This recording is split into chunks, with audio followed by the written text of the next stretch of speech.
Well, now to some breaking news in Riverview. Deputies are on the scene of a homicide. Yeah, those deputies just updating us. Our Michael Paluska is there live. Michael, what do we know right now?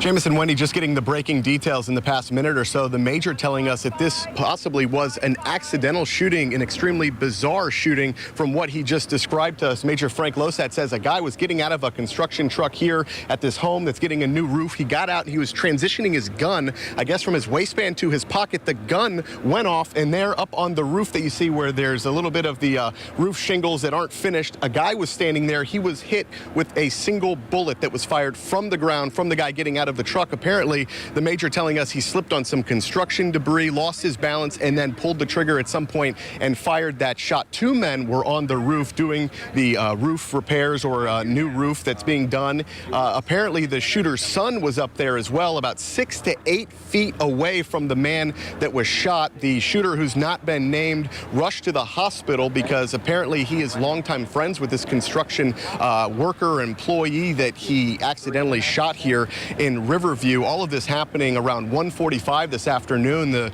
shooter stayed on scene initially and told investigators what happened, that he slipped and the gun went off and he shot someone at the top of the pinnacle of the apex of the roof. At this point, the major is talking to neighbors, other witnesses, trying to get as much information as they can. The fire department actually had to go up on the roof with a ladder and then bring the victim down to the ground, try to perform CPR, but he was critical, taken to the hospital where that man, described as a 44-year-old, later died. So this information is all still developing, just getting the new details in the past minute or so. Charges have not been ruled out, but that is something that they are looking into. And the person that fired the gun accidentally was just distraught about this, as you can imagine. We're going to get more details, bring them to you as soon as we get them. We're live here in Hillsborough County tonight. Michael Paluska, ABC Action News.